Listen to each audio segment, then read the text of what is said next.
Hi everybody. अगर मैं आपसे कहूं कि luck can make your startup successful तो बहुत से लोग कहेंगे कि this man is talking bullshit.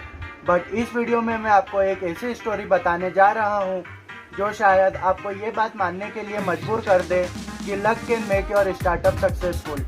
मुझे पर्सनली ऐसा लगता है कि luck can make your company successful. जो भी बड़े बिजनेसमैन अपने बिजनेस में सक्सेसफुल हुए हैं वो हर वक्त अपॉर्चुनिटीज़ पर अपनी नज़र रखते हैं और उसे अपने लिए रिजर्व कर लेते हैं। And they understand where their power ends and the power of universe takes over. यानी वो जानते हैं कि कब उनकी पावर खत्म हो जाती है और यूनिवर्स की पावर टेक ओवर कर लेती है। In short, your luck takes it over. From 1997, InfoEdge began to take shape of a business that could turn profitable. Sanjeev, the founder of InfoEdge, launched Indian job portal Naukri.com in 1997 as a subsidiary of InfoEdge.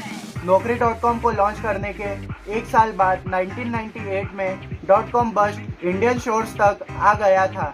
And Sanjeev told that his first round of sheer dumb luck started around year 1999। तब उन्हें बहुत सारे investors से call आने लगे थे to invest in his company. तब उन्होंने इन्वेस्टमेंट लेने से मना कर दिया था क्योंकि संजीव ने कभी भी एक्सटर्नल कैपिटल रेस करने का नहीं सोचा था।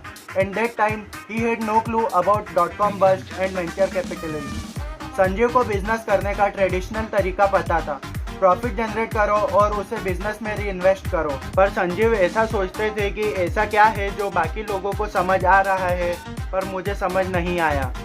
A few months later Sanjeev को एक कंपनी के बारे में पता चला which goes by the name jobsahead.com। jobsahead.com का सिर्फ लॉन्च एडवर्टाइजिंग का बजट 75 lakhs था, which was the thrice the size of InfoEdge's annual turnover. After knowing this, Sanjeev took a U-turn from his traditional way of doing business and raised $1.7 million from ICICI Ventures in late 2000।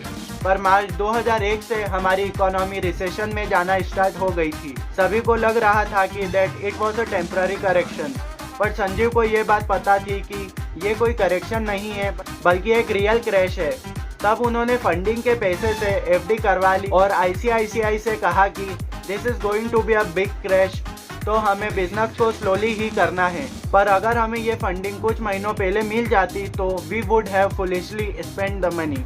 This is how उन्होंने funding का पैसा और अपना business डूबने से बचाया। And that is what we call sheer dumb luck. Here's another story on stroke of dumb luck. In 2004, Monster.com, a US-based employment website, bought job। यह moment Naukri.com के लिए बहुत ही क्रूशल होने वाला था and another case of sheer dumb luck for Sanjeev. After 5 years between 1999 meltdown and 2004, the acquisition of jobsahead.com by a listed American company for over $10 million was a walla walla habibi moment for the cash-strapped startup industry। और इस acquisition में investors का faith Indian startup ecosystem में वापस restore हो गया था। But Sanjeev was worried about the acquisition क्योंकि Monster.com ने अगर $10 मिलियन jobsahead.com में इन्वेस्ट करे हैं तो Naukri.com का तो टोस्ट ही बन जाएगा।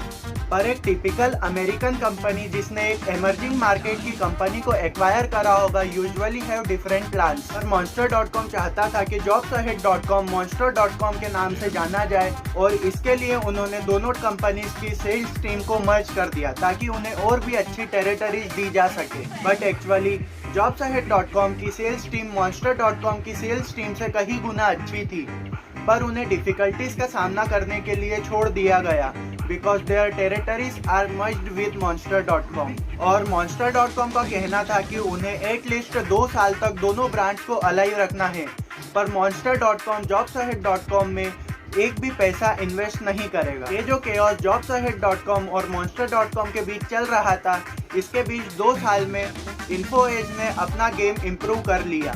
जब Monster.com ने jobsahead.com को एक्वायर करा तब भी InfoEdge प्रॉफिटेबल था और जब 2006 में InfoEdge का IPO आया तो उन्हें रिकॉर्ड ब्रेकिंग 94% का लिस्टिंग गेन मिला था।